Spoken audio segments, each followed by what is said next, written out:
الرحمن الرحيم. السلام عليكم إخوتي ورحمة الله وبركاته. أهلا وسهلا بكم في قناة صوت الناقد. عنوان حلقتي لهذا اليوم قصيدة بعنوان ليتني كنت صهرا للمرجعية بقلم الشيخ واثق الشمري. أخوتي الكرام، أحبتي، وقعت هذه القصيدة في خاطري، كتبتها من غير تعمد والله، وأنا في أسوأ حالاتي أبدا. مررت بظروف جدا قاسية ولا أريد أن أدخل في تفاصيلها. في يوم من الأيام في 4 صباحا، من شدة التعب وضعت رأسي في سيارتي، استلقيت، لم أستطع التحرك ولا أن الرجوع إلى البيت.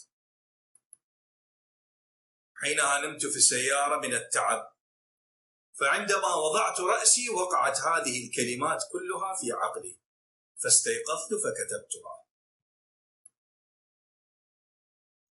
وأنا مؤمن إيمانا مطلق بهذه العبارة، يعني فأرجو المعذرة، أنا لست بشاعر، وإن وجد خطأ ما، هذه لربما ثالث قصيدة أكتبها في حياتي، يعني لست بمتخصص في الشعر، فإن وقع خطأ أرجو منكم أن تعذروني. إنما إيماني واعتقادي وقضيتي التي أؤمن بها سطرت بهذا النسق وبهذا السياق الذي ستسمعونه. فأسميت هذه القصيدة ليتني كنت صهرا للمرجعية. لنستمع معا أخوتي الكرام إلى هذه القصيدة المتواضعة التي أهديها إلى كل رافض شريف على وجه الأرض. قصيدتي بعنوان ليتني كنت صهرا للمرجعية. ليتني كنت صهرا للمرجعية، لملكت اليوم قناة فضائية، ولا أخبرتهم كيف تكون الرافضية في ولائهم وكشفهم لأذناب الناصبية، ولا لعبت بالأخماس والأسداس بروية، فمن سيحاسبني وأنا صهر للمرجعية؟ أقول فصلا وأحكم بطرا دون سوية، ومن يسألني يا صهر ما بال الرافضية؟ لأجبته مسرعا اتركهم وابتعد فهم مجوسية. لا رافض اليوم إلا رافضة أصهار المرجعية، عملهم أكل الأخماس والأسداس وتعيين السرسرية، ومن يعترض فهو ضد للمرجعية. نتكلم عليه كيفما نشاء عند الرعية. يا رعي احذروا من هؤلاء الرافضية، يتكلمون عن النواصب والنواصب أنفسنا نقولها بحمية. ولو سألني أحدهم يا صهر هل درست المناهج الحوزوية؟ هل تعرف شيئا من الفقه والعقائد والعلوم التربوية؟ لأجبته مسرعا استغفر ربك ولا تكفر، فأنا ثقة المرجعية.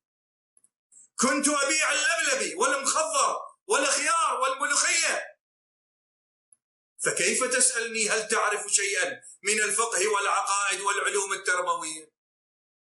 أنا الصهر الثري الذي لا أضاهى بعلم أو فقه أو علوم تربوية.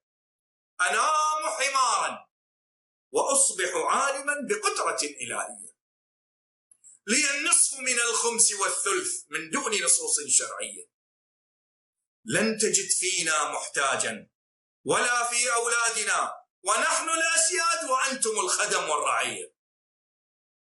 طز فيكم وفي عمائمكم يا عملاء الماسونية، شرقوا وغربوا عن أرزاقكم واركضوا خلفها ركض الوحوش في البرية، فنحن وأولادنا وأحفادنا نعيش كملوك البابلية. لن نفكر بأرزاقنا، بل رزقنا يطرق بابنا وكأننا صنعنا الحضارة السومرية. أملاكنا ومؤسساتنا وأمجادنا بنيت بأموالكم وكأننا كهنة زمن الفرعونية. لن تجد فينا شهيدا، فهو محرم علينا وواجب عليكم بأمر المرجعية.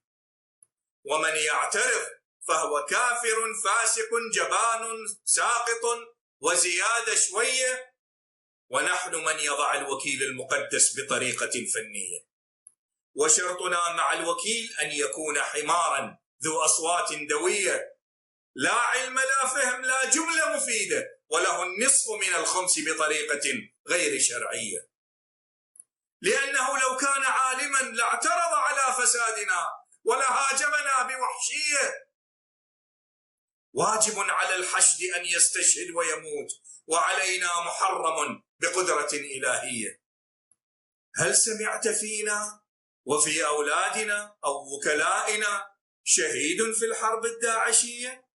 أصبحت المرجعية والملكية صنفان متطابقان تحت عنوان الملكية المرجعية. أولادنا حلقاتهم خاصة، ويجب أن يجتهدوا ب10 سنين بقية، وباقي الطلبة يقضون أعمارهم مراوحون في المقدمات ومباحث التقية. هل رأيت فينا محتاجا؟ هل رأيت فينا محتاجا حائرا في رزقه راكضا في البرية؟ هل رأيت فينا محتاجا حائرا في رزقه راكضا في البرية؟ هذا عندكم وليس عندنا، نبني أمجادنا بأموالكم ونحن أسيادكم يا رعية.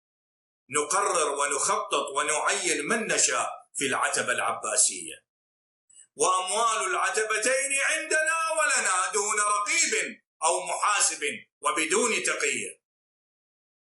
سمعنا بصوت من الوقف الشيعي ينادي برواتب للمعممين قائلا هذول خطية. طردناه وفسقناه وقلنا من ذا إذن يجلس في بران المرجعية؟ إذا حفظتم ماء وجه المعمم وأصبحت لديه قدرة مالية فإن ذلك لا ترتضيه المرجعية، فإن ذلك يجعله مجدا في درسه، وذلك لا ترتضيه المرجعية، لأنه إذا صفى باله قد يكون في المستقبل منافسا للملكية المرجعية. طردوا المنادي من الوقف الشيعي طردة مهينة شجية، وعينوا واحدا مخلصا تابعا للمرجعية رئيسا للوقف الشيعي، وأتحداك أن تعترف فهو من أتباع المرجعية. وهل آتاك حديث ممثل المرجعية الساكن في ولاية أمريكا الشمالية وكيف أصبح ممثلا للملكية المرجعية؟ هل لأنه عالم بالفقه والعقائد والعلوم الأخروية؟ فسألت الناس بنفسي، والله سألت الناس بنفسي على ماذا يا ترى أصبح ممثلا للملكية المرجعية؟ فأجابوني بأنه أخ لصهر المرجعية. هاي كل القضية.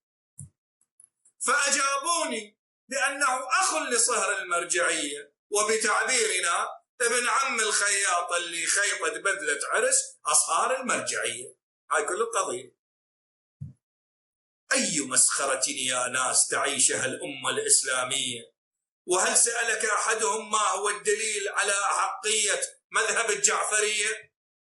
وجوابه جدا سهل، بأن العمائم والنواصب والبدرية تسقط فيه ولا زال قائما شامخا بقدرة إلهية. في يوم دعاني أحدهم للمجالس الفاطمية، وحق فاطمة هذا صدق. في يوم دعاني أحدهم للمجالس الفاطمية، فذهبت مع صديق معمم بعمامة شيعية أعرفه لأكثر من 15 عاما قمرية، ونحن ضيوف فاطمة الزهرة الهاشمية.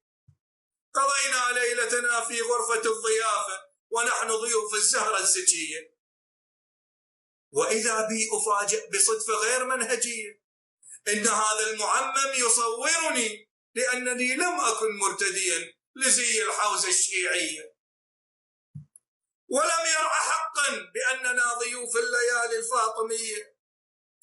عندها علمت إنه من المعممين المسمون بالحبربشية، فأخبرته: يا هذا، ألم ترى حرمة لضيوف الزهرة الزكية؟ ألم ترى حرمة لضيوف الزهرة الزكية؟ أما تعلم أن هذه جنحة فيدرالية تحاكم عليها ب10 سنين قمرية؟ يا ناس، إذا كان هذا حال المعمم فكيف سيكون من دونه من الرعية؟ لا تلوموني إن قلت وجوبا الدعاء بالفرج للنجاة من هذه المسرحية. هل عرفت كيف أصبحت المرجعية مرجعية؟ إن المرجعية سرقت المرجعية كسرقة أبي بكر للخلافة العلوية. هل تعلم في أحداث النجف ماذا كانت من بلية؟ تآمر الجميع على الجميع وجاء الأمر إلى المرجعية أن اخرجي إلى لندن بحجة العلاج في مستشفى بريطانية، وصوروا المرجعية ملقية على سرير وكأنه اختتن توا ختلة شيعية. العجب كل العجب من أمر هذه المرجعية، العجب كل العجب من أمر هذه المرجعية. مرة لا تحب التصوير والظهور إلى العلن واللقاء بالرعية، ومرة يخرج ملقا على سرير بدون زي وتصوير بعنوان فحوص سريرية. أعلمتم لماذا صوروه بهذه الطريقة الفنية؟ يريدون القول أننا سافرنا إلى مدينة غربية لعلاج والدنا المرجع الذي لم نسمع منه كلمة عربية، وإننا لم نترك أولاد الخايبة في النجف تحت القبة العلوية. وهل علمتم كم كانت تكلفة هذه التمثيلية؟ مع الوفد المرافق للسفر إلى تلكم المدينة الغربية كلفت مئات الألوف من الدولارات من أخماس المساكين من البشرية. هذه خلاصة القصة والقضية. وبعد كل ذلك هل تلومني إذا تمنيت أن أكون صهرا للمرجعية؟ وليتني كنت صهرا للمرجعية. أقول قولي هذا وأستغفر الله لي ولكم، والسلام عليكم ورحمة الله وبركاته.